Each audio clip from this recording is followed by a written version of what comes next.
My guest has been following the Santa Barbara story closely. James Allen Fox is the co-author with Jack Levin of Extreme Killing. He's a criminologist at Northeastern University and is on the board of contributors at USA Today, where he recently wrote a column on the Santa Barbara killings. It's good to see you. Thank you. So we already, in the last 30 seconds, violated two of the precepts in your column. Too much attention to the video, too much attention to the so-called manifesto. What's your argument? Well, first of all, I wouldn't call it a manifesto. That sort of elevates its stature. It's a document. It's a manuscript. He doesn't deserve that kind of aura. Let's understand why he wrote that thing. I mean, mass murderers oftentimes want us to know why they are going to kill. Because they want attention, right? Well, not just that. They don't want to be seen by the world as just some nut who killed for no reason at all. They have a reason. They feel justified. They feel they've been mistreated, and they want the world to know that they're the good guy going out and getting justice. Why shouldn't we know? We're not idiots. We understand when we read this. It's not a guy getting justice. It's a vicious killer hell-bent on killing blonde women. Well, from his perspective, he wants us to know. Now, I think what's important is that we've dissected this case enough already. We understand why he killed.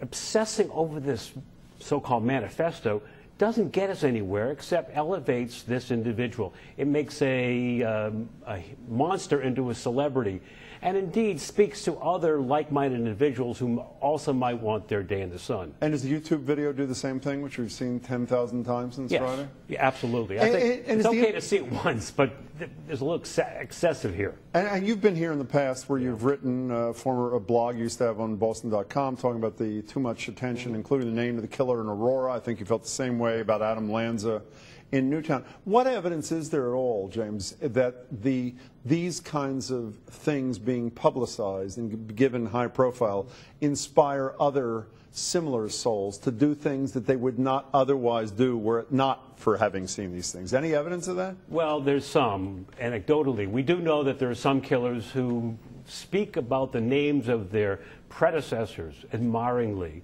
when they go on a rampage. Now, it's important to point out that these are not well-adjusted individuals.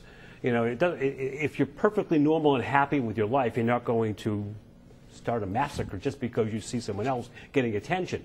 But if all the other conditions are there, someone who's frustrated and angry and blames other people, and they see another individual get attention for settling the score, it might be that final precipitant that they need to go through with a similar act. According to James Allen Fox, should I not even say the name? Should I say the shooter in Santa Barbara rather than Elliot Rodger? Would that be better from your perspective? Probably. And do you not, it's okay that we know his name, but it's the amount of attention.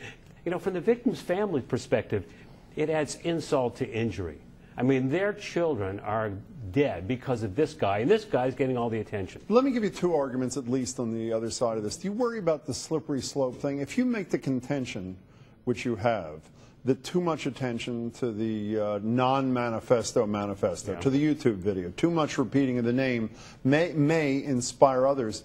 The slippery slope thing, what happens when a judge, we've talked a lot on the show about how there are no cameras in federal courtrooms, there are in state courtrooms. What happens when the next judge says, well, we're not going to allow television cameras in state courtrooms either, because having a camera focus on the trial of John Doe or Jane Doe is going to inspire other people to get that attention. I read it according to James Allen Fox in USA Today. Doesn't that worry you that that's the next natural step, things like that? No, because we need to cover the news. It is newsworthy, and I have no problem with his name being out there. It's the context. It's putting his picture on Us Magazine or People Magazine. He doesn't deserve that attention. So covering the news, talking about the crime. Is he on Us Magazine and People? Or I don't know. You mean it's sort of like Jahar Sarnaev on the cover of Rolling Stone? You know, in the past, that's been the practice. Okay. It's the context. Cover the news, yes.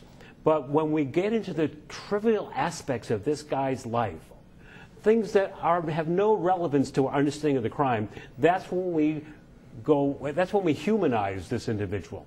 Well, let me make a second case. The first part of the show was devoted to the discussion of what, at least I think, unscientifically but anecdotally, is an elevated war against women. And I don't mean the political kind, like the parties discuss, whether it's universities, military, Jared Remy with Jennifer Martell, or Elliot Rodger out there in California.